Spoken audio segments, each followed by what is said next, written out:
Welcome to Green and Red, Scrappy Politics for Scrappy People, a regular podcast on radical environmental and anti-capitalist politics, brought to you by Bob Bazanko and Scott Parkin. Welcome to the silky smooth sounds of Green and Red podcast. I'm your co-host, Scott Parkin, in Berkeley, California. And as always, I am joined by Bob Bazanko in Houston, Texas.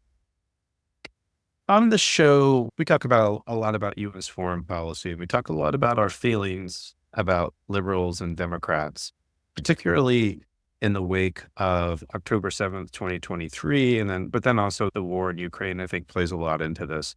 And we were talking a little bit about how there's actually this long history of the Democrats being the initiators of many of the conflicts that the U.S. has been in, at least since the beginning of the 20th century.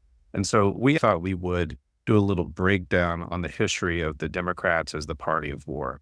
And we're gonna do one of those episodes today, which I hope that people actually get something out of, because it's also something that people we see on social media or people reach out to us, particularly Bob, wanting to talk about. But we're hoping that this will provide at least a little bit of a foundation of understanding why the Democrats are seen as the party of war. Yeah, I think the immediate kind of inspiration for this came just a few weeks ago. I believe it was the New York Times had an op-ed by a couple esteemed people from Oxford and the London School of Economics. And the headline of the op-ed was, "When did liberals become so comfortable with war?" And it was mostly referring to Ukraine and Israel. But as soon as I saw it, my first response, as you can imagine, was they've always been comfortable with war. And this is a real misnomer. And I think in light of especially the election, right? Because the Democrats are spinning furiously trying to avoid reckoning with the idea, which I think is more than an idea. I think it's likelihood, if not a certainty, that their support for the genocide in Gaza for Israel really had a huge role to play in their failure to dent Trump, especially in places like Michigan and Pennsylvania and Wisconsin, where they kept it relatively close. So I do believe that this failure or this refusal to deal with the Democratic Party's, with liberals' entire ideology and their entire past is really dangerous. So I want to talk a little bit about that. And whenever I talk about this, because it's one of my favorite things to talk about, I always start with a couple of vignettes from 1976. There were debates that year between Jimmy Carter and Gerald Ford, and then the vice presidential debate was between Walter Mondale and Bob Dole. And in the presidential debate, at one point, Gerald Ford was asked a question about the Soviet Union and Eastern Europe, and he uttered what will become fateful words: "I don't think that Poland is dominated by I don't think Eastern Europe." He was talking about Poland, but I think he said, "I don't think Eastern Europe is dominated by the Soviet Union." And Jimmy Carter pounced all over that and accused her of being weak on defense and weak against the Soviet Union, right? This is after Nixon had passed the strategic arms limitation talks, and SALT II was actually being discussed. Then in the vice presidential debate, I think it got a little better. At one point, Dole attacked Mondale. And so the Democratic Party is the party of war. If you look at America's 20th century wars, they've all been started by Democrats. And Mondale pounced all over that, and the media accused him of being partisan and all that kind of jibber jabber that you normally get. I thought those two vignettes were really telling, because they spoke to something that in 1976, people understood was the Democratic Party was a really bellicose, hawkish party, and it always had been. Now, the bizarre irony is that in light of Vietnam, the Democrats began to be attacked as this party that's weak on national defense, that's afraid to fight, that are cowardly, that are treasonous or whatever, right? And we got to that point where things flipped immediately. So the GOP became the party of strength and the party of weapons and the party of defense, and the Democrats were seen as the party of weakness. So reality is obviously very different than that. The Democratic Party has been a party dedicated to global policies, global power, global economic power, military might, and so on. And so we could just have an Eric discussion about that kind of throughout the whole, I think starting with the early 20th century, because that's when we see the roots of modern day liberalism with like Woodrow Wilson. Even before that, you can start to see this kind of need for foreign land, foreign markets, resources, investment, and things like that. But it really, I think, erupts like in the Woodrow Wilson World War I years. where the U.S. really makes its first kind of entry into this arena with global power.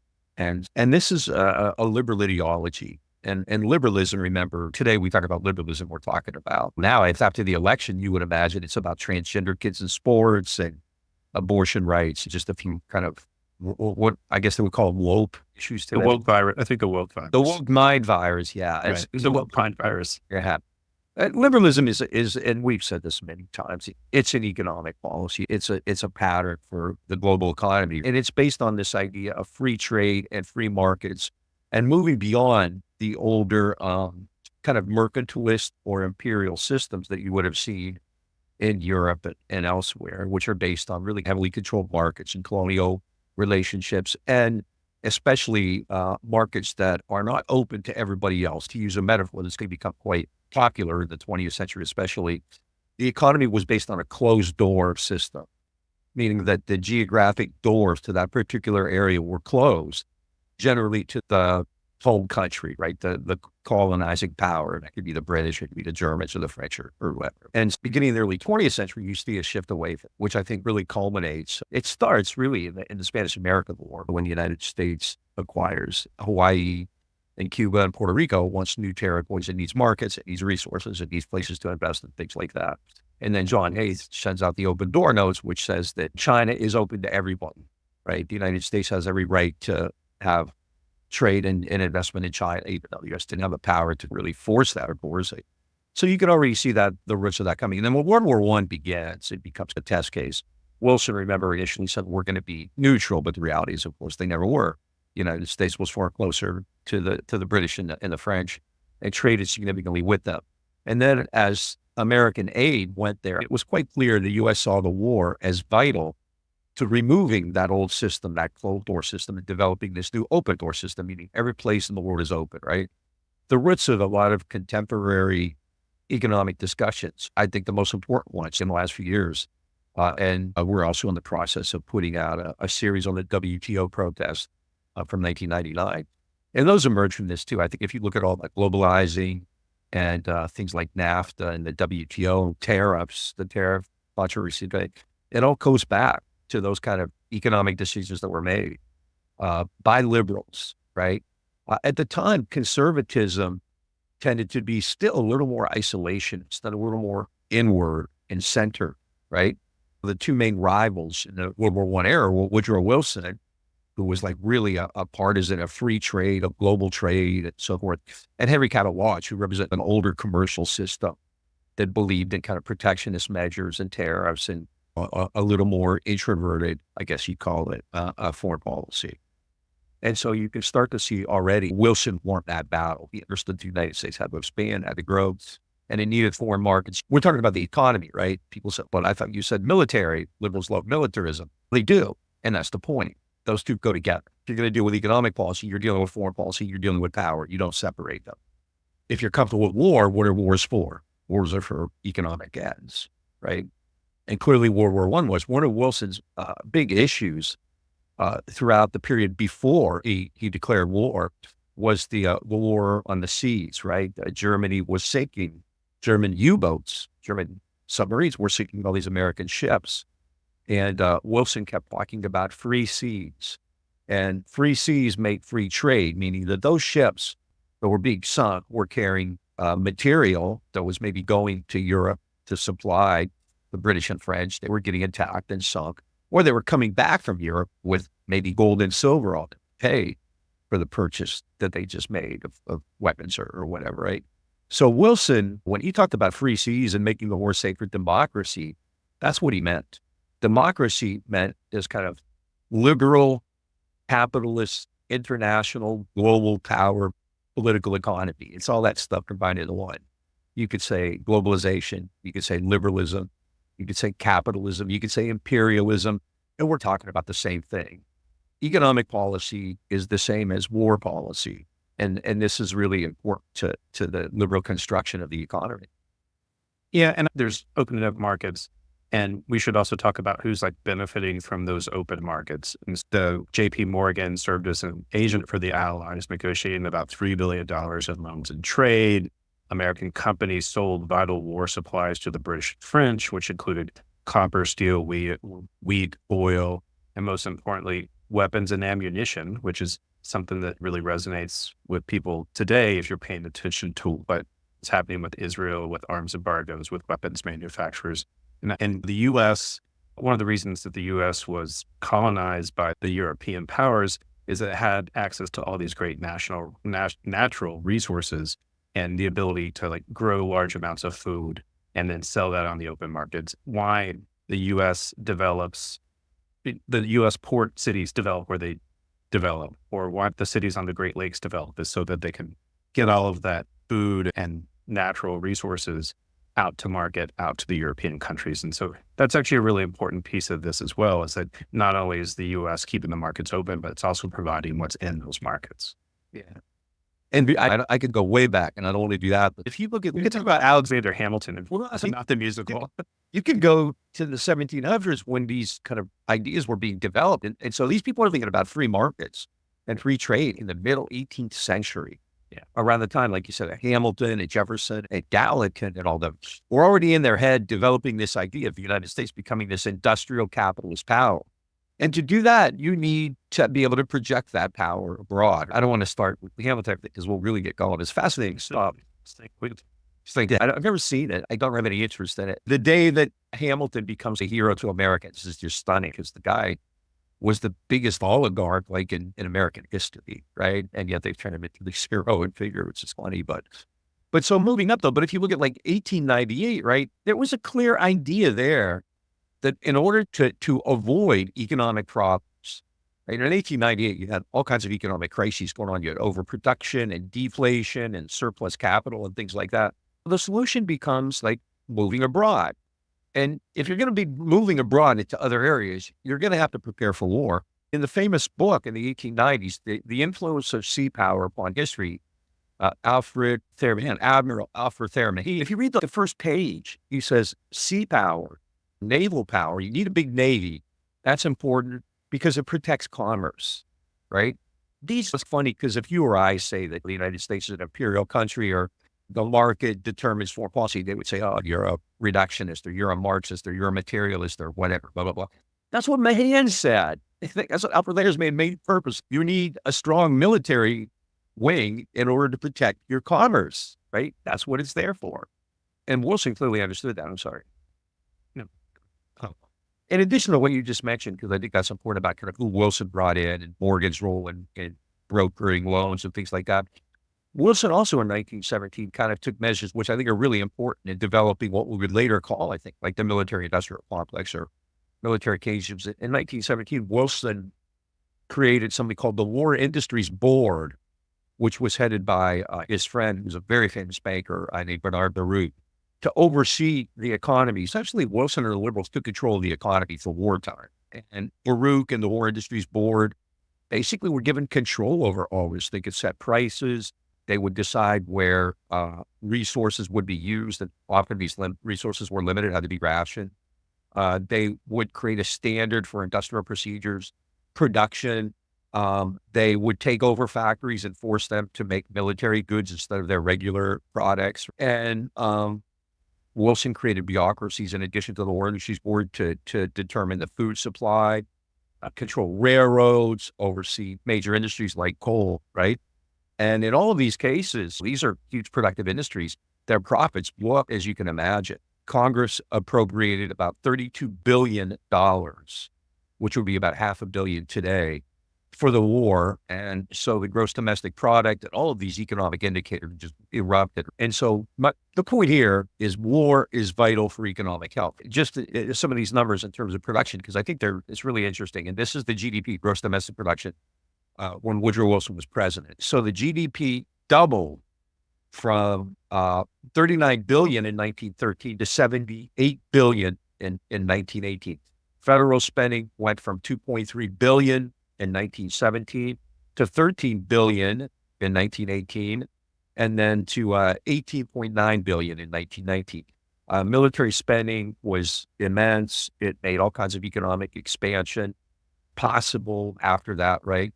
So economic growth came via militarism, right? It came by building products that would be sold to the Europeans to fight in a war. the United States also went into World War I as a debtor country. The United States had debts of around $10 billion. The United States left World War I by 1920 as a creditor country with credits of about that same amount, roughly about $10 billion, right? So the United States came out of the war, producing more goods, selling more goods, producing more wealth at home, having a bigger GDP, and becoming a creditor in terms of finance, right? All because of that war, in which it didn't really fight that kind of a fairly limited role, right? I mean, the U.S. doesn't go into the war until the spring of 1917 and doesn't really get involved in it until that fall, and then the war ends a year later. Yeah, and most of the big battle, there were a couple of the big battles the U.S. troops were a part of, but like a lot of the sort of serious bloodshed of the war happened. Yeah, the trench warfare and the U-boats and all that. Yeah, the U.S. did have a role to play in the 1918 battles, but again, it wasn't. But the war itself was huge. And so again, it's been the DNA of liberals that you have to be expansive. When Wilson said this is a war to make the world safer democracy, it's easy to sneer and laugh at it. But the reality is he was telling the truth, because that's what democracy means. It means free markets. It means free trade. It means using your economic strength so you don't have to have kind of project military power, but you're certainly willing to do that as the United States of the 20th century show. And I think Wilson laid the groundwork. That's why we talked about him a bit. I think now that we've laid this, we can go through this a little more quickly. But the people who came in the aftermath of that, Democratic presidents, especially like Franklin Roosevelt, like Harry Truman, I think you could even include Kennedy and Johnson in this, really are operating in this kind of global system that Woodrow Wilson in particular created. And Wilson, in many ways, Wilsonianism crashed at Versailles because the Europeans refused to go along with it. And they instituted these really harsh penalties against Germany, which led to revanchism in Germany. It led to the emergence of National Socialism, but it also created a global depression. And Wilson warned against that. So going forward, especially in the 1930s, when the Democrats were again in power, and many of them are the same people. Bernard Baruch is a Democratic standby, and Clark Clifford is around, and Cordell Hull, and Franklin Roosevelt, and all these people. Franklin Roosevelt had been the Assistant Secretary of Navy under Woodrow Wilson. So when Roosevelt becomes president, and you have a really global economic crisis, trade was less than a third of what it had been in 1929 by 1933. So in 1929, global trade amounted to $3 billion. In 1933, global trade was $900 million. So there's a vast Wilson, and when you have in Europe, the solutions are trending toward corporatism, toward fascism, right, in Italy and Germany. Roosevelt actually does some of that, but he also wants to create this kind of open market foreign policy. At the same time, the United States is isolationist, right? It's passing these neutrality laws, and there's no draft, and the U.S. military is very limited. It's like a skeleton group. But at the same time, Roosevelt, operating out of these Wilsonian ideas, wants to create these kind of global markets. And so you get stuff like the good neighbor idea, the good neighbor theory, and the good neighbor policy in Latin America, right? The idea there's to have more economic exchanges. You have economic conferences with Europe. You have these attempts to do something. But the Depression just got worse. The few times it improved was when Roosevelt took measures that would have been considered Keynesian, or his critics called them socialist, right? Jobs programs and things like that. But then he always pulled back because those aren't good capitalist programs. But what can you spend money and get away with? War, exactly. Military buildup. The military buildup. And they understood that. And that's really finally what kind of, yeah, go ahead. And an element of this is that when Italy less of a player, but as the Germans, the Nazis rose to power, they wanted to have more of an internal sort of economy, and they wanted to ice out, either take over or ice out the U.S. and the British and the French. And I believe the term is autarky, not anarchy, but autarky, where they're going to have this internal economic system. The Japanese wanted to do a similar thing where they wanted to ice out the European powers. And that was also like a piece of it, is that they were attempting to close those markets. And Germany was a real industrial power, right? They had the Ruhr Valley and all of that. And so they were trying to also cut off their goods that they were making so the U.S. wouldn't have access to them, correct? Yeah, no, that's really a point. That's the kind of World War II. When you read about it, especially like in more popularized things, they talked about it as like, they talked about the Nazis and how evil they were, the Holocaust and all that, right? The reality is that really even weren't aware of that until after 1941, 42, right? It was a war about autarky. It was a war about the open door. And the real threat, and again, we're not justifying this, but the point here is like the real threat in Europe in the 1930s was not Hitler's anti-Semitism, because the Europeans were used to that. They basically bought into it. The Merchant of Venice, I always use that as an example. Merchant of Venice was written in 1998, right? So that wasn't really what terrified the West. And in fact, Hitler combined that anti-Semitism with his hatred of Roosevelt also turned away Jewish refugees from Europe. well, yeah, they died more than most countries did. The U.S. almost, I don't know if Jews allowed any. But so that tends to be the way. But the real issue there is that Germany and Japan and Asia are trying to do the same thing. They're trying to close off these really vital economic areas. It's not just Germany, Japan. In Germany's case, it starts at Central Europe, which is a vital area, right? Central Europe has resources, it has coal, it has iron, steel factories, all kinds of stuff like that, right? It is, along with the United States, the most vital economic region in the world. So if Germany can shut that down, it's already created economic problems because it can't pay its reparations, and then the French and the British can't pay their debts back. So you're going to have a global economic crisis going. And then this idea of corporatism, and that's how it becomes fascism, right? This kind of alliance between the state and corporations, and then it controls everything. And as part of that, you have this autarkic economic situation, which is the antithesis of liberalism. Liberalism believes that the whole world is your market, right? And what they're trying to do is shut it down. Now, obviously, if the Germans or the Japanese were to shut down either Central Europe or East Asia, that would have massive consequences for the United States, right? It would really mess up Britain and France, who are America's biggest trading partners. And then in Asia, the United States fancies itself a Pacific power with the open door, China and all that. When it's been at odds against Japan from the late 19th century onwards, various agreements trying to claim a special interest in China, the open door notes, agreements in World War I regarding the disposition of China between the U.S. and Japan. So the real issue there was always about markets and about access. The U.S. has these pretty grandiose dreams for global power. It's a depression, right? Roosevelt is aware of that. Even in this period of isolationism, the United States had passed laws regarding neutrality and there was no draft. At the same time that happened, American trade continued to grow as much as possible within the context of the Depression and all that other stuff. But it's not like they backed away and said, oh, we don't want any part of the world. No, in fact, they believed free trade was the answer out, right? Yeah, Cordell Hull was the Secretary of State in the 30s, who was a huge advocate of free trade. He basically said countries that trade together will never fight wars against each other. Who says that? 50, 60 years later? Thomas Friedman. Oh, Friedman. I think Jim Baker said that. I think a lot of people say that. Yeah, but I think Thomas Friedman said that two countries that have McDonald's in their border will never go to war. Tom Friedman says a lot of things. And it's true. And he gets well paid for them, right? We say a lot of things about Thomas Friedman, but anyway. When we say stupid shit, it's because we know it. We're doing it on purpose. Like, that guy gets paid for it. And apparently, I think he thinks he's smart. And I can't believe he thinks he knows himself. I heard Chris Matthews refer to him once as the smartest man in the world. According to Chris Matthews, who's not the smartest man in the world. I know. I would not put them up there. Now, some of those Jacobin guys, they're like 1 through 20 on that list. So at any rate, so World War II, I think it's crucial to understand that. It's a war about the global economy. And remember, you had a lot of people in the United States, like the Henry Fords and stuff, who were actually sympathetic to the Nazis. And it was liberals who were leading the crusade against this, because we're talking again about Cordell Hull, Bernard Baruch, Dean Acheson, who's really important in all this. And something else is really critical for these folks here who are making World War II policies, right? They know what happened at the end of World War I. They know what happened at Versailles with the reparations and the debts and the global crisis and Nazism, and they do not want to see that happen again. So what they want to do is create a global system now with American power that will prevent kind of future Germanys and Japans. But there's also an element here where there's an anti-Soviet element too.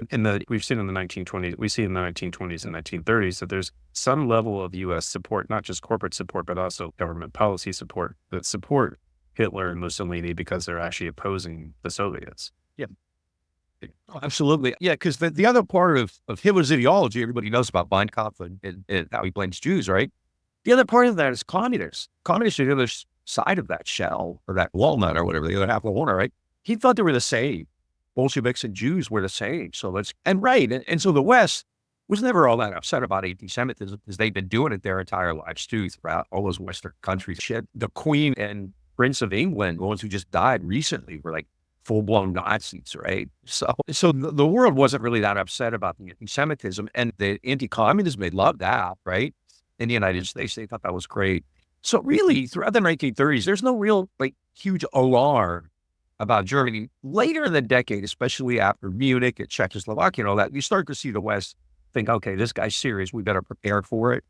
But up until then, the stuff he was doing was traditionally what Europeans did. The difference was this autarkic economic arrangement and an era of free trade, right?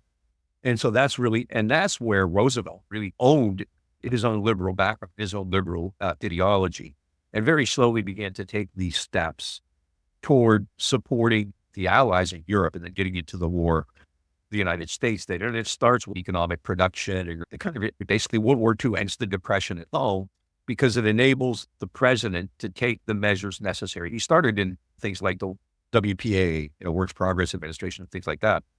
But at the end of the day, those were causing budget deficits, and so Roosevelt pulled back.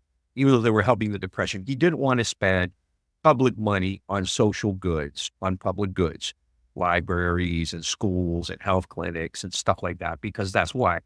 If you spend money on schools and health, then that's socialism, right? But if you take government public money and you spend it on security, you spend it against the Nazis or against the communists or whatever, then that's safe, that's security, and that's fine. It's just to compare, because we're definitely wanting to talk about liberals and Democrats here, is that also just to remind people is that the Republican Party at this time, like Bob said when we started talking, was like more isolationist, more conservative, like real conservative. And then this is a party that their motto in the 1920s had been like rugged individualism. It was very anti-labor. The Democrats are to a certain extent as well, but it's just really important to juxtapose that. And so when we're talking about wars over economic systems, it's the Democrats who are supportive of this liberal capitalist democratic political economy who are the real drivers of wanting to have war in World War II and World War I and World War II. Yeah, their vision, you may not agree with it, but they were good at what they did. They were good at figuring out, right? They had this vision of this global power. And if you look at the foreign policy statements from a lot of these because a lot of these isolationists were actually pretty good. They were also populist at home. And if you read like some of their stuff, it sounds good. Roosevelt is absolutely far more aggressive and militant. But the liberals, the Democrats from Wilson on, have always had this vision, right? So like in the war years, a lot of the critique is going to come from the right. So Dean Acheson the whole time is talking about we need new markets and we have to find new places where we can trade and places where we can invest. If not, it'll be just like the 1920s again. It was like Republicans like Robert Chap who were warning about overreach and about imperialism and things like that, right? What was his nickname? Was it Mr. Democrat? No, it was Mr. Liberal. It was Mr. Liberal. Mr. Bucket? Mr. Republican, right? Mr. Republican. It's the Republican who, jumping ahead, during the National Security Act in 1947, Taft made his like really passionate, inspiring speech against it, where he said, this is, we're going to have our fingers in every crisis all over the world, and this is the first step toward imperialism and blah, blah, blah, all that kind of stuff. Well, yeah, it's fairly clear at this point, there's a clear juxtaposition. So when people are like, I don't know, what kind of response they have to what Biden and Harrison, Blinken and Austin, all these people are doing in Israel. Like, I don't know why. Because if you look at this, the Democratic Party, this is their MO. This is how they became who they are. And in fact, one of the things that they don't understand is in the past 10 years or so, that was going away. And they're still pimping it. Biden is still there. They're talking about global institutions and NATO and blah, blah, blah. And a lot of the world doesn't really care about that stuff anymore, as we're seeing, right? But so that I think, and World War II is really critical, right? It creates a level of American power that was frankly unimaginable, right? The famous George Kennan line in 1948, right? We have 6% of the world's population, yet control 50% of the wealth. Our task in the coming years is to maintain this position of disparity. That's one of the, to me, a fantastic statement about what liberalism tries to do, what it wants to do. It wants to maintain that power continue to increase that gap between the U.S. and everybody else. So obviously it did do that, but still in today, the U.S. with about 5 or 6% of the population has, I think, 25% of the world's wealth. So it's still living in a way that no one else is, right? Right. Right. So you have this already, and then going from there, you can see it like, well, boom, and this is stuff that's probably better known, but Harry Truman, right? Raised in that same ideology, right? Truman is the guy, drops an atomic bomb on Japan, right? Which made sense for a lot of reasons, the way they were thinking about it, right? Truman is the guy who created all those post-war institutions like the Bretton Woods system, of course, which we talk about a lot, right? The IMF and the World Bank, which were these strategies for American hegemony. So the United States, and this is also important to understand, economic power is generally a better source of strength than military strength, right? Economic power is much easier. It's not as bloody. It's easier. It's often done more cooperatively. You can send investors over and make connections to the elite in another country. You create groups. You have these transnational groups now, like the IMF and the World Bank. You have convertibility. So American power, based on these liberal Democratic Party ideas, is really ascendant, right? And to be fair, Eisenhower and the Republicans, for the most part, are on board. The outliers tend to be conservative Republicans like Taft. And then some, I think Henry Wallace criticized the National Security Act, right? When you have all like, the National Security Act is a big deal. It creates the national security state, right? That is a liberal creation. It really is. In fact, I don't buy into any of that deep state conspiracy BS, but that stuff really is more of a liberal creation, right? The liberals created the CIA. They created the Pentagon, right? This is all their fingerprints are Romans. They signed us up for NATO, the Marshall Plan, NSC 68, all of that stuff. They talk about the sort of rules-based order a lot. It's something you hear about, and it's really based in like 3 pillars, which is this economic power, which is what comes out of Bretton Woods. It was the military alliances, which is NATO, later on it's CETO, Southeast Asian Treaty Organization, and then the third pillar being the sort of cooperation between Western intelligence agencies, which maybe you could call the deep state, but it's also when people say the deep state, it's conspiracy BS. Yeah, the rules-based international order has become the new euphemism for just naked power, imperial power. It's a little with different. I like our good friend Clint Fernandez. You always like to talk about because he's done some really good work on this, and he's developing this idea of sub-imperial powers. But the reality is, the United States is an imperial power. It's always been that way. And what the United States done, it was able to create domestic surpluses here after World War II. I mean, the American economy just erupted, right? 50% of the wealth, right? But the real basis for that was this pursuit of global wealth. That was a real goal, right? And as the 60s and 70s went on, that became more important, I think, in a lot of ways. And so you had Democratic Party leaders sacrificing what happened here at home. And I think you initially see that with regard to Vietnam, right? With Truman, you have Korea and all that kind of stuff. But the Vietnam War, and we've spoken about this a lot, right? But the Vietnam War is really a big deal in kind of the transformation of the United States and the American economy in the latter 20th century, right? The Democrats, I think, were so intoxicated by the power that they had developed, that their ideology had created, right? By the 1960s, they were involved. They had overthrown governments in Iran and Guatemala, and they had intervened in Indonesia, all over Latin America, right? They were involved in the Vietnam War. Essentially, I think there was this idea that, we can do whatever we want. And which was very much, look at Kennedy. I will never, you've heard me say this a million times, I do not and will never understand people who try to, in some way, look at JFK as some kind of peacemaker or dumb, or that's just insane, right? The guy from the start, we're going to pay any price or any burden and all that kind of stuff to do whatever we have to do for the preservation of liberty and more. It's just, and that, so, Vietnam is very much a liberal's war. Absolutely a liberal. But Kennedy was going to get us out of Vietnam, though. It's just, if there was a shred of evidence for it in all those documents, but it's in the secret document. And as soon as the government releases the documents, which prove that it killed Kennedy, we're going to know the truth. It's brilliant. Patiently waiting. Yeah, it's just insane. And people believe that, and they get all the, anyway, it's my jealousy speaking, right? We'll put some links to those episodes in the show notes. Yeah.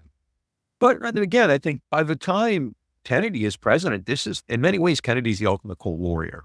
I don't know of anybody who really demonstrates that connection. Maybe Dean Acheson, McNamara, there are others, but Kennedy, as much as anybody, demonstrates that connection between the military-industrial complex and aggressive foreign policy, a global power abroad.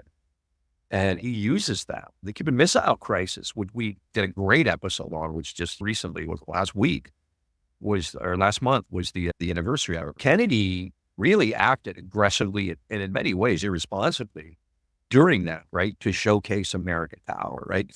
He immediately, and liberals tended to think about military solutions first, right, as they did in Vietnam and really in Cuba with the Bay of Pigs and organizing these groups in Latin America, like at the School of the Americas and places like that, to fight against the so-called Latin after eternal subversion or whatever they wanted to call it. Again, in the Kennedy years, especially the Vietnam War, you really get that, right? This is a period of great American growth. The American economy is just at its highest peak ever. And Kennedy begins to, go abroad, especially into Vietnam. Why? Lots of reasons, but I think part of it is because you cannot, even though Vietnam itself is a small country, you don't want a communist country in Asia, especially after the Chinese Revolution, right, in 1949. I think the United States, and this goes back to the kind of stuff you talk about in the 1930s with autarky. Remember, Japan was trying to develop the Greater East Asia Co-Prosperity Sphere, right? And it didn't. So now what the United States wanted to do is essentially help Japan create a smaller, tamer version of that.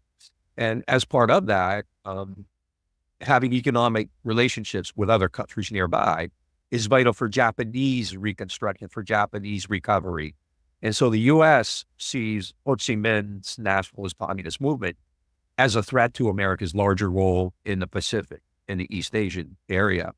And so I think defeating the revolution in Vietnam or in Malaya or in Laos or in Cambodia or wherever else is really a piece of that. And the rhetoric is going to be about communism, democracy, and all that. Communism, democracy, because they threaten America's global role.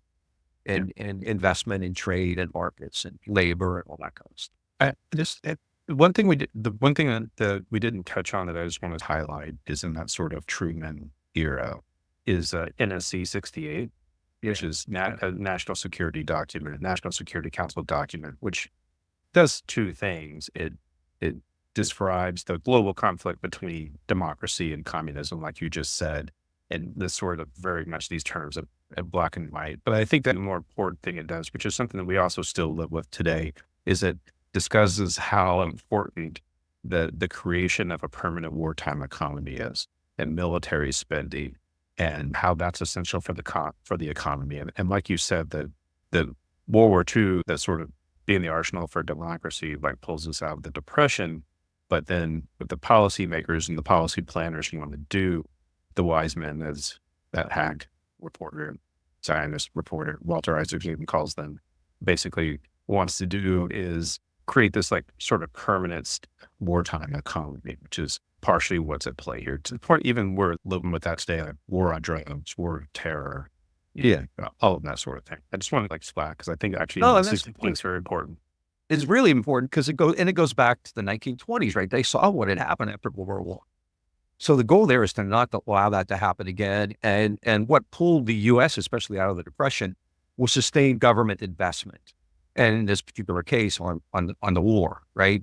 When FDR did that before with some success, he also pulled back because that would be socialism or whatever. Building community centers and teaching kids how to read and stuff like that is bad, but money for weapons is fine, right? Which has always been the case, a bipartisan case. And liberals and Democrats are all in on that as well. And NSC 68 recognizes that, right? That you have to have a steady cap going for government money. The government, and this relates to Keynesianism, right? But you're not going to do Keynes believed in employment. You needed to create government activity to put people to work so they have money to spend, right? Military Keynesianism obviously is very different. It says that you can use government resources to prop up the economy as a national economic strategy, right? But it has to be government spending on security goods, right? So it doesn't really change the redistribution of power politically in the United States or anything like that, right? You don't want too many schools and too many daycare centers and too many nursing facilities and too many community centers and stuff like that. That would be horrible. That would be we would be like communist Russia if we did that. They can just have bake sales to fund that stuff. Yeah, but NSC 68 as a state, how if you've taken a U.S. history point, I know you have, but other people out there have taken a U.S. history course. Charles Beard's work on the Constitution is often brought up. And Beard essentially looked at the Constitution as an economic document. I think NSC 68 is the same, right? I tend to read it as an economic document, and it's really vital. It is a great statement about kind of liberal goals going forward. And that when the Korean War began, America's military budget was $13 billion. By 1953, the final year of the war, it was up to over $60 billion. About 65 was almost five-fold increase, right? When the war ended, you have a natural drawdown to some point, but the military budget remained in the mid $30 billion range. So it was still almost 3 times higher than it had been when the war began. And so that becomes really important. Military spending becomes a vital economic strategy as well, right?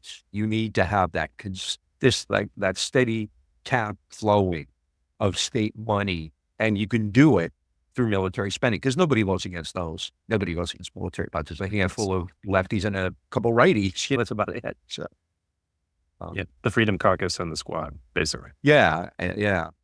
No, but AOC assures me that they are working tirelessly on ending the war, tirelessly. Anyway, so just to bring it up, because we talked about like the Kennedy and Johnson years, I think are really demonstrative of that. And then Jimmy Carter, who after he left the White House, led as inspirational and noble a life. I mean that, as you're going to find, really. But as president, and he ratcheted it up. Carter kind of is the first kind of neoliberal president. But in terms of foreign policy, and we've talked about this, right? He supported the apartheid government in South Africa against Angola.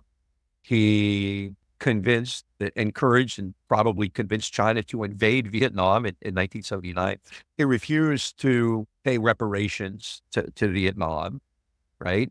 He ratcheted up the Cold War as soon as the Soviet Union had sent troops into Afghanistan to actually preserve a more modern government.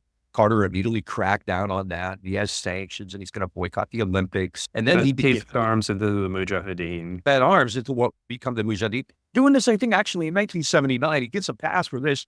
After the Sandinista Revolution in July 1979, Carter actually tried to get the OAS to put together a multinational group to go into Managua to take over, get rid of the Sandinistas, right? And they refused. And then Carter actually, the first shipments ever made to the Contras were during Carter's presidency, right?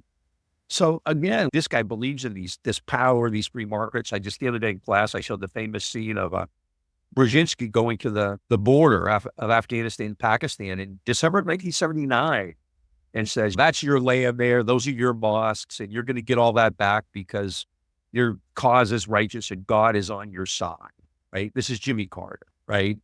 So Carter, as president, on the other hand, he denounced all that and recanted. And I don't know of anybody in public life who's ever done a reversal like he has. George Kennan, to some degree, has too, right? Although not as much as Carter. I mean, Carter built houses and did all kinds of like hippy-dippy stuff. And he actually landed on the right side of history as far as like Israel and Palestine. Absolutely. Yeah, he called Israel apartheid. He wrote a book about it. Yeah, he caught hell for it. But and that's the point, right? As president, you didn't see that. And then what do you have with Clinton, right? With Clinton, you have significant sanctions against Iraq. You have the bombing of Kosovo. The bombing of Iraq and Kosovo were like full-on wars that the media barely talked about, except when he used it to detract and away from like the Monica Lewinsky stuff. But Clinton engineered a coup in Haiti to get rid of one of the few decent, perhaps, governments it's had, right? It's also, but speaking of Brzezinski, and also Clinton starts the war with Al-Qaeda. Al-Qaeda had also done things to the U.S., but like it's Clinton who bombs a pharmaceutical factory in Sudan. It's Clinton who fires cruise missiles into Afghanistan, trying to get Al-Qaeda and Osama bin Laden. And the sort of buildup of the permanent wartime economy around the war on terror definitely had been talked about during the Reagan years, but like Clinton really builds into that and feeds into that. Same with the war on drugs as well. Yeah, no, he buys it. Plan Colombia. Right. And that's what liberals did, though. Yeah. No, he absolutely did that. And that's just, and Clinton also, and go ahead, I'm sorry. I was just going to say, one thing to note is that Clinton becomes president shortly after the Cold War officially ends. The Soviet Union falls under Bush's tutelage, et cetera, or And it's Clinton who has to actually find new conflicts to go fight to be able to feed this sort of permanent wartime economy. Yeah. Michael Clare wrote a good book on that. I think it was, what's it called? Looking for Enemies, Searching for Enemies, or something like that. But that was his basic point, right? After the Soviet Union and Eastern Europe fell apart, the U.S. has to continue to be able to rationalize, justify this massive budget. And so it goes looking for and it finds rogues and nuclear outlaws and terrorists, things like Saddam Hussein, right? Who had been their ally just, the day before, right? The other part about Clinton we can't forget too, when we talk about this, is Clinton's the guy behind NAFTA and the WTO. Right. So as much as anybody, this late 20th century, early 21st century globalization, he repealed the Glass-Steagall Act, brings NAFTA together, brings the WTO together, right? These are all ways to project American power, right? Deregulates the banking industry. Regulates the banking industry, right? And clearly, and just with regard to Iraq, right? Laid the groundwork for wars that have continued really ever since then, right? The sanctions against Iraq, which were attacked by every international group, right? The Red Cross and the industry, everybody said those are because when you talk about World War I and kind of the boycotts and things, it was like that. The United States, the British in World War I were preventing medicine and food from coming into Germany, and Woodrow Wilson ignored that. Who cared? He didn't care, right? And in the same way, that's what Clinton did in Iraq, right? They weren't able to get food. They weren't able to get medicine. International agencies estimated between 500,000 and 1 million Iraqis died, right? And in fact, on 9/11, when bin Laden finally issued a statement, he said there were 3 reasons for what they did that day. One was American support of Israel against Palestine. Another was American bases in Saudi Arabia. And the third was the continued sanctions and war against Iraq, right? Those are all, Clinton has his fingerprints all over them. Right. Which he still defends today. Yeah. And this is when we finish, we'll talk about the last election. But just before that, so you have Clinton, Carter, Clinton, and Obama. How many drone flights did he authorize? I forget. Basically, it comes out, did it come out one every 2 hours or something, like some crazy thing like that? I saw a stat where it said that for the last 40 years, the U.S. had dropped an average of 46 bombs a day. Yeah.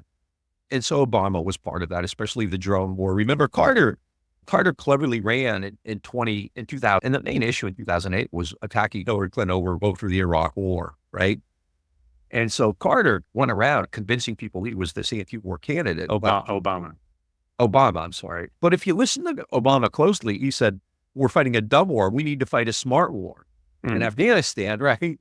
So even then, and you had the same reliance on corporate structures. Obama, remember, goes to Wall Street and says, I'm the only thing standing between you and the pitchforks. What's during Obama doesn't in any way support Occupy Wall Street, right? So he's standing up the same. We also see where they try to bring back some of the corporate globalization policies and treaties like the Trans-Pacific Partnership and things like that, which actually get shot down by a right-wing Congress. And still, Obama is also trying to continue with that sort of Clinton era push of these international trade agreements and global corporate globalization and all that sort of thing. And that led, I think, directly to 2016. By that time, because Trump not only was talking about NAFTA in Youngstown and Pittsburgh, but Trump was also talking a lot about forever wars, remember? The guy's insane. But he said, he was making critical comments about the Vietnam War, which no one else would ever make. And it really did, what Clinton and Obama did really destroyed American politics. It blew it up. And the Democrats still today, to this day, are oblivious to it. It cemented this idea that the Democrats were a party of elitists. The Democrats cared more about what was happening abroad than here at home, right? The Democrats were the party of big corporations, the military industrial complex, right? And it's ironic that the Republican Party of if anyone in history would be able to exploit that, it would be the Republicans. It's hilarious, but they did. They've been able to. I think there's other interesting things that go on with this sort of markets argument around the Democrats. Is that if you think about the Iran nuclear deal, it's Iran is a stable country. It's the first or second largest economy in the Middle East, maybe second after Saudi Arabia. And Obama actually tries to make a deal with them that's essentially peace, because that's also something that we've talked about in previous episodes. We haven't talked about here as much today, but stability is what's really important to these people, and economic stability. is having a stable economy versus like unrest. War is unrest unless it's in this really controlled way, like unrest in the streets over war or over economic policy or over Black people being killed or what have you. And so that's also an element of what you see with Obama is he's trying to bring a sort of level of stability and peace to the Middle East where some of his predecessors didn't. I would actually say he probably made more steps towards some sort of two-state solution peace with the Palestinians and the Israelis than many of his predecessors. Is still whatever, he's still super pro-Zionist, but that's also just like an important thing to notice. Neither of them have done anything like Reagan and Baker did with Israel. Yeah, that's true. No, and back to Obama, one thing I do want to say is I think that his approach to Cuba really was maybe the highlight of his presidency, and it's really unfortunate. But that will bring us to Biden, too, because what Biden does, essentially, Biden in foreign policy was way more like Trump and like these kind of hawkish predecessors, right? And again, you saw that. When he came in, I was encouraged because he withdrew finally from Afghanistan. Maybe he's more hawkish than Trump, actually. What's that? He's more hawkish than Trump. Oh, no, absolutely. Absolutely, yeah. No, that's what I mean. I withdraw from Afghanistan. I thought, oh, there's some potential here. He got beaten up over it, couldn't articulate a good reason for doing it, even though most Americans wanted that. When Biden first pulled the troops out, it was like 2/3 favorable. After 2 months of the Republican Party and the media beating them up with no response from the Democrats, it was down 10% or something like that. But so he did that. But at the same time, he essentially accepts and then actually worsens Trump's approach to Cuba, right? Kept the Trump era restrictions on it and actually added more of his own, right? Ramped up the sanctions against Venezuela, essentially maintained Trump's approach toward Iran after Obama had come up with a nuclear deal. And then, of course, the two biggies are Ukraine, where I believe, I don't even think it's a theory. I believe that Biden and probably at the time Boris Johnson monkey wrenched any kind of opportunity for Russia and Ukraine to either avoid war or end the war quickly, right? I think that they ignored the idea that NATO was a real factor here, and they began to immediately funnel huge amounts of weapons in, right, to Ukraine, right? And then this kind of phenomena here in the United States with the media and others about everybody's wearing the flags, and it's a big national kind of holiday to support Ukraine, right? And again, who supports that? It's the Democratic Party. The critique of that, which there wasn't much of it, but it wasn't coming from Democrats. Even the squad at Bernie Sanders were all in on. And of course, far more, and I think even more telling for the Democrats was what happened after October of 2023 in Gaza. The Democrats have always been even more pro-Israel than the Republican Party has. And if you look at contributions from AIPAC over the years, the biggest donations ever went to Biden, Hillary Clinton, and Nancy Pelosi, and people like that. And we joke about it, but realistically, the most balanced, whatever you're going to call policies toward Israel have all actually been from Reagan and Jim Baker, Reagan and Bush and Baker, right? Yeah. Not the Democratic Party, right? It should be noted that Nakba happened under Harry Truman. Yeah. And Truman actually did have people in the White House who were encouraging him not to be so supportive of Israel, right? Because they believed that oil and trade routes and things like that in the Arab states were very important, right?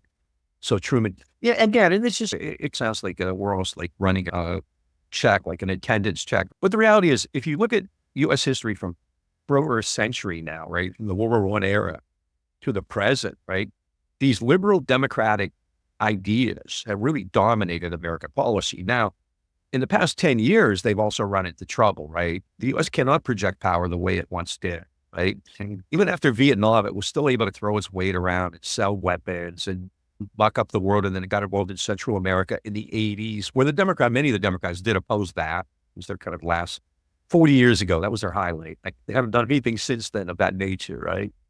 But they actually stepped in against the Reagan's wars in Central America. Why do you think the Democrats have been painted with this sort of brush of peacenik? Is it back to the Vietnam War era as the government? It started in Vietnam and McGovern, yeah. And it was basically like, you're going to cut and run.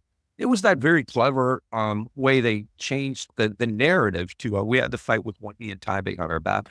Instead of the narrative that like Jerry Ford and Bob Dole were projecting, which was that the Democratic Party is this crazy party of war. They're a bunch of hawks. And instead of that, they made it to the Democratic Party was weak and they don't know how to fight a war. and we can't trust them. And I think a lot of it too, 1968, obviously the peace vote hurt Humphrey, right?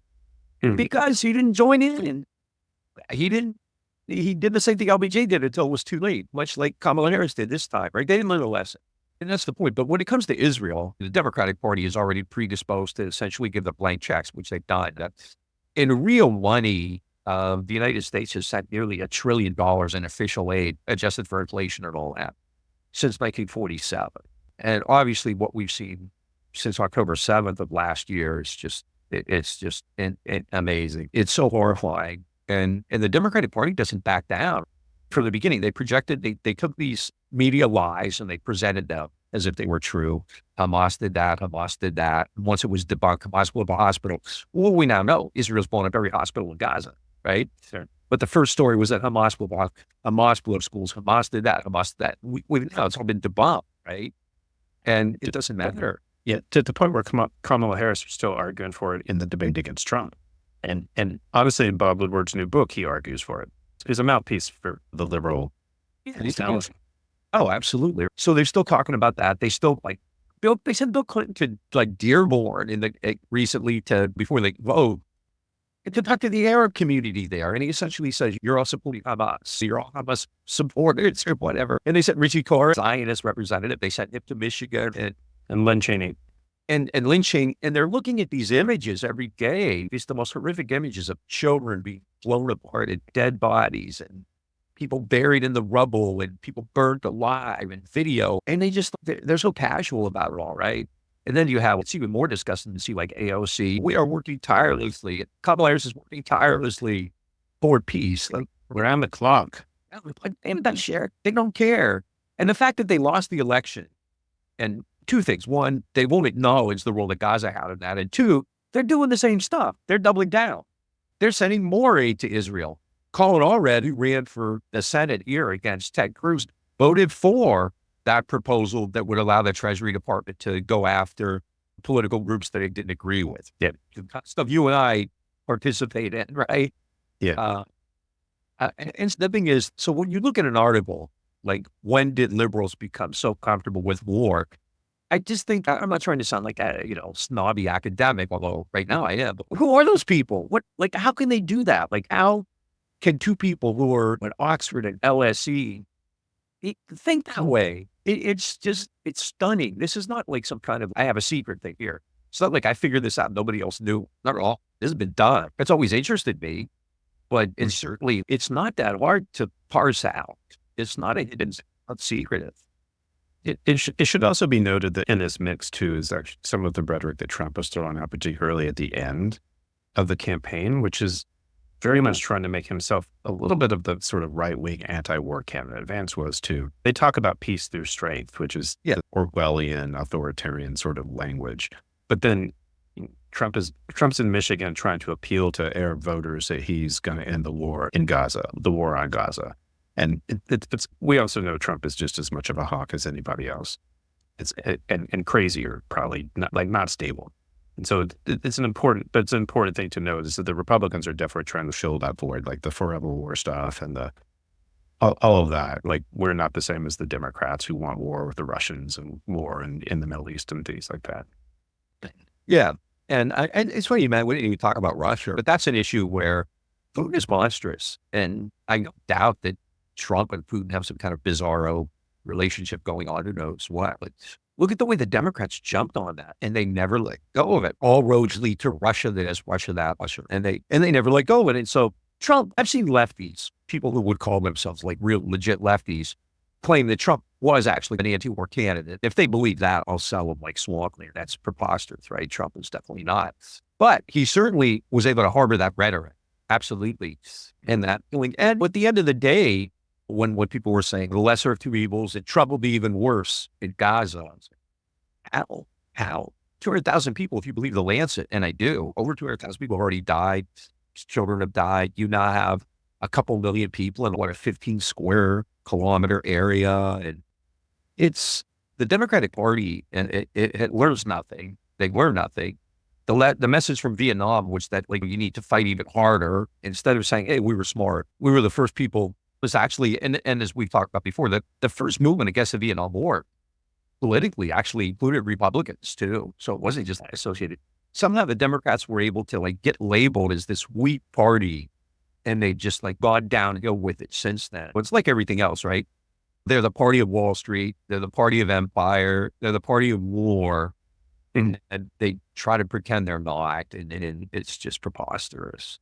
Yeah. I think liberal, like when you talk about American wars, we are talking about democratic wars and liberal wars for the most part.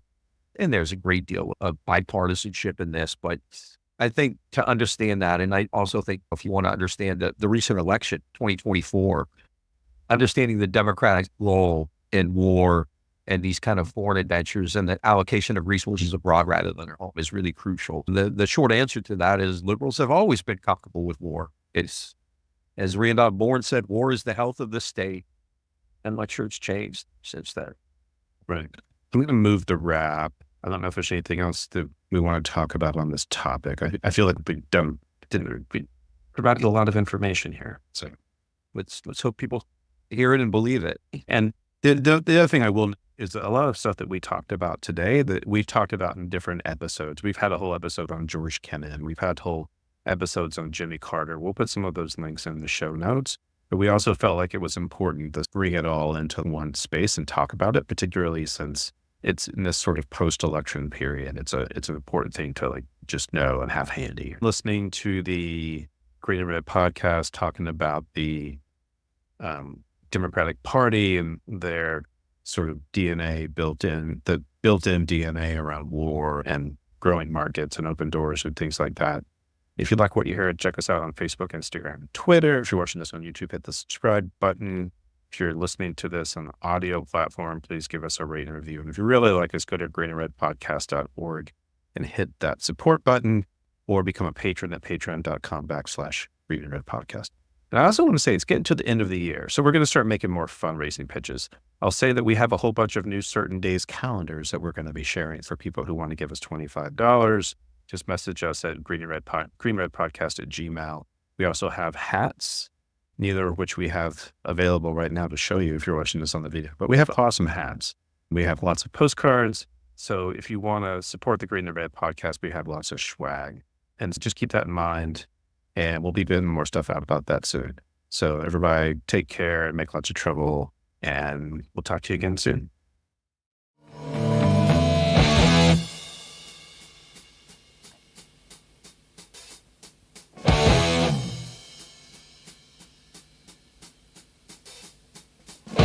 Generals gathered in their masses, just like witches at black masses. Evil minds that plot destruction, sorcerer of death's construction. In the fields of bodies burning, as the war machine keeps turning. Death and hatred to mankind, poisoning their brainwashed minds. Oh, Lord, yeah.